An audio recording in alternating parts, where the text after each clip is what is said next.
Hi అండి. ఈరోజైతే ఏం చేపలు జల్లెల పులుసు అయితే చేస్తున్నానండి. ఇవైతే ఒక ½ కేజీ ఏమో ఉంటాయి జల్లెలు. ఈ సైజులో ఉన్నాయండి. ఫ్రెష్ మా చెరువులు ఇవైతే. ఓకే, కావాల్సినవి అయితే ఇక్కడ పెట్టుకున్నా. ఫిష్ చూపి.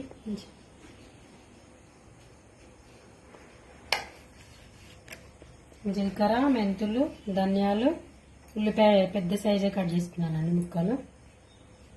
ఇప్పుడైతే వేయించుకుందాం. స్టవ్ వెలిగించి అయితే ఆయిల్ పెట్టుకున్నానండి. ఒక 3 స్పూన్ల ఆయిల్. ఈ ఆయిల్లోనే మెంతులు, జీలకర్ర, ధనియాలండి ఆయిల్లో వేయించుతున్నాను. డ్రై చిన్న మంట మీద ఒక 5 మినిట్స్ వేయించుకోవాలి. ఒక చిన్న ఉల్లిపాయలు ఒక 5 తీసుకున్నానండి. ఒక 5 కట్ చేసిన ఉల్లిపాయలు కూడా ఈ ఆయిల్లోనే వేసుకున్నాం.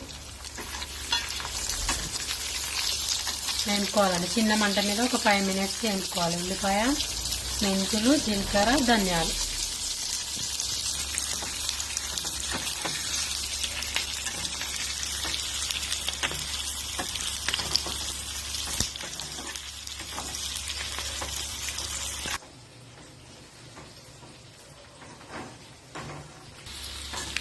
ఓకే అండి, ఇవైతే పచ్చివాసన పోయే వరకు వేయించుకున్నాను ఆయిల్లో.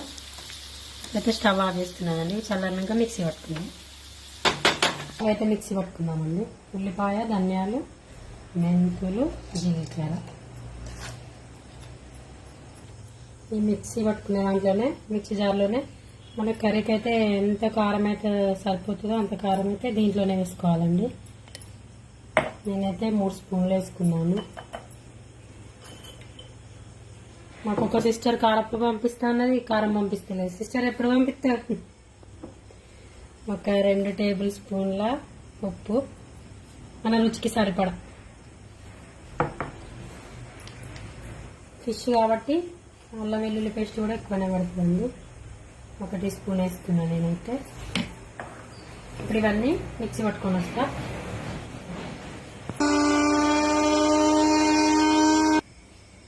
ఇదైతే ఉల్లిపాయలది అయితే పేస్ట్ ఇట్లా మెత్తగా పేస్ట్ లాగా పట్టుకోవాలండి. ఇది పక్కకు పెట్టుకుందాం. స్టవ్ మీద గిన్నె అయితే పెట్టుకున్నాను. ఇప్పుడు కర్రీకి సరిపడినంత ఆయిల్ అయితే వేస్తున్నానండి. ఆయిల్ వేడి కావాలి. ఓకే, ఆయిల్ అయితే వేడైంది. ఒక ½ టీ స్పూన్ జీలకర్ర అండి. 1 స్పూన్ ఏమో మిక్సీ పట్టేటప్పుడు వేసుకున్నా. ఒక ½ టీ స్పూన్ అయితే పోపులో వేస్తున్నా.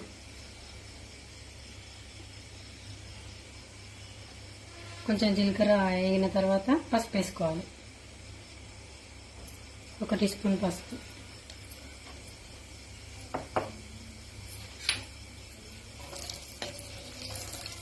సాల్ట్ కూడా మిక్సీ పట్టే దాంట్లోనే వేసుకున్నాను నేనైతే.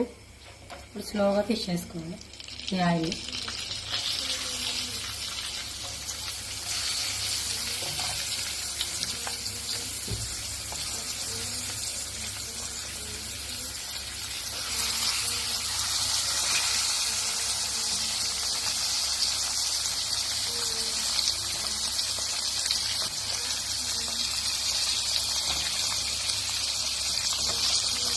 జల్లెల కర్రీ ఎంతమందికి ఇష్టమో కామెంట్ చేయండి ఫ్రెండ్స్.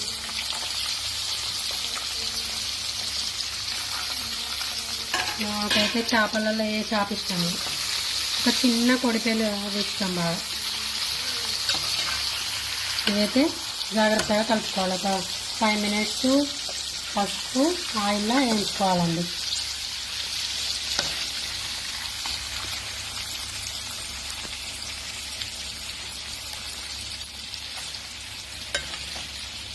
మా ముచ్చర్ల చెరువులో చేపలు.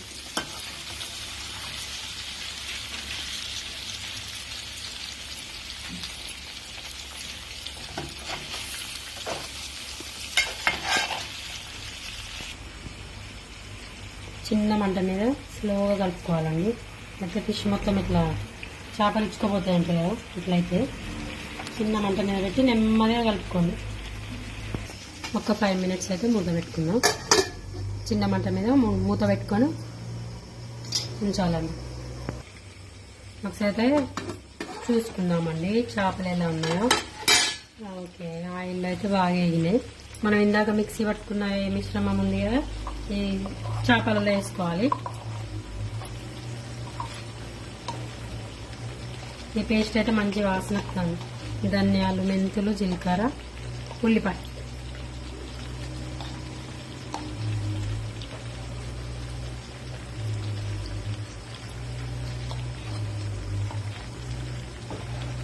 దీంట్లో మన చింతపులుసు పోసి పోసుకోవచ్చు. మళ్ళీ మూత పెడుతున్నాం. ఇదైతే ఒక 10 నిమిషాల ముందు నానబెట్టుకున్న చింతపండు. ఒక పెద్ద నిమ్మకాయ సైజ్ అంతా చింతపండు అయితే నానబెట్టుకున్నాను. ఇది పిసికి పులుసు దాంట్లో పోసుకోవడమే. ఓకే అండి, ఇప్పుడైతే ఒకసారి మూత తీసుకున్నాం. కర్రీ అయితే ఇట్లా ఉందండి. ఇప్పుడైతే పులుసు పోసుకుందాం. ఈ నీళ్ళు ఉన్నాయి కదా, ఇందాక మనం మిక్సీ పట్టుకున్న నీళ్ళు ఇంట్లో పోసుకుని నిమ్మరసం వేస్తున్నా, చింతపండు వేస్తున్నా.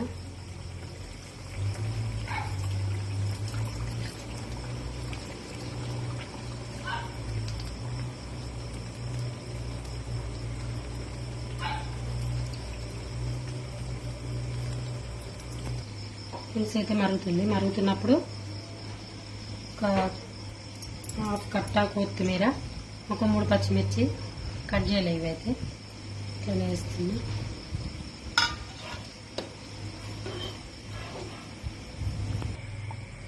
అటైతే చేపలకు ఉడుకుతుంది. ఇటు సైడ్ అయితే మిర్చిలు చేసుకుంటాను అండి. వర్షం పట్టేట్టున్నదని వేడి మిర్చిలు తయారవుతున్నాయి. ఇటు సైడ్ అయితే ఫిష్ కర్రీ ఉడుకుతుందండి. మిర్చిలు కావాలి. ఓకే, కర్రీ అయితే ఉడుకుతుంది. స్టవ్ అయితే ఆఫ్ చేస్తున్నా. ఇప్పుడు మా ఆయనకు వేడి మిర్చీలు.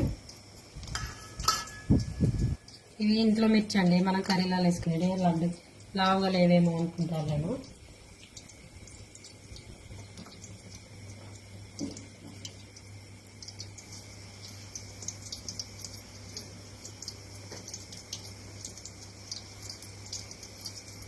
మిర్చి, ఫిష్. ఓకే ఫ్రెండ్స్, నా వీడియో కనుక మీకు నచ్చినట్లయితే please like, share, comment, subscribe చేసుకోండి. Thank you for watching. Bye అండి.